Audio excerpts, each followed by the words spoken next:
আমরা বাঙালিরা ভর্তা খেতে ভীষণ পছন্দ করি, কিন্তু কচুর মুখে দিয়েও যে অসম্ভব মজার একটা ভর্তা হতে পারে সেটা হয়তো অনেকেই জানেন না।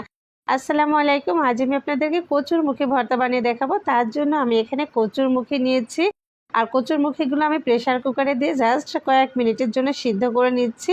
এ পর্যায়ে আমি এখানে একটা প্যানে সরিষার তেল নিয়েছি কয়েক টুকরা রসুনের কোয়া, তারপর আমি নিচ্ছি এখানে 3টা শুকনা মরিচ, আর এটা আমি খুব ভালোভাবে ভেজে নিব।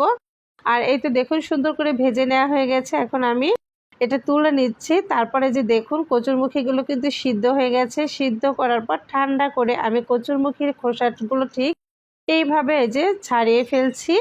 আর এইভাবে খোসা ছাড়ানোটা কিন্তু খুবই সহজ, আর এইভাবে খোসা ছাড়াতে আমার ভীষণ ভালো লাগে। আর এই তো সবগুলো কচুরমুখীর খোসায় ছাড়ানো হয়ে গেছে।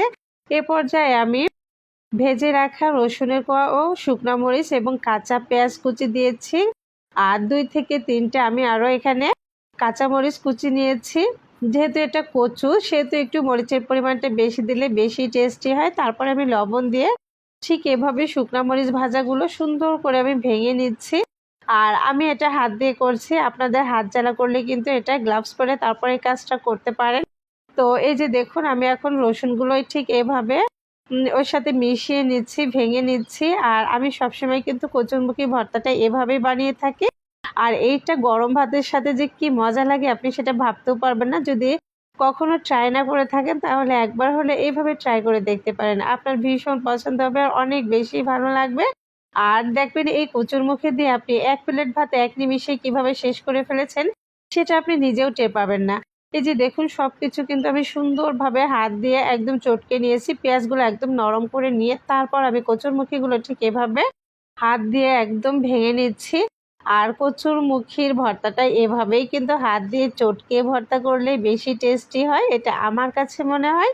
আর এ পর্যায়ে আমি দিয়ে দিচ্ছি সরিষার তেল। আর সরিষার তেল তো ভর্তাতে মাস্ট দিতেই হবে, তা না হলে কিন্তু ভর্তার যে আসলে একটা মজা একটা স্বাদ সেটা কখনোই পাওয়া যাবে না। তো সরিষার তেল দিয়ে আমি ভর্তাটা খুব সুন্দর করে এভাবে হাত দিয়ে মেখে দিচ্ছি। আর একদম চটকে মেখে নেব যেন ভিতরে কোনো প্রকারের দলা না থাকে। খুব সুন্দর করে কিন্তু আমি কিছুক্ষণ ধরে আমি মেখে নিলাম। আর কচুরমুখীতে একটু ঝালের পরিমাণটা বেশি দেওয়ার চেষ্টা করবেন, এতে করে গলা ধরার কোনো চান্স থাকবে না, আর খেতেও খুব ভালো লাগবে। এই তো খুব সুন্দর করে কিন্তু আমার কচুরমুখীটা মাখা হয়ে গেছে। আর ভীষণ মজার এই কচুরমুখী ভর্তা আমি প্রায় বানিয়ে থাকি, আপনিও ট্রাই করে দেখতে পারেন। আমি সবশেষে আরও কিছুটা সরিষার তেল অ্যাড করে দিলাম।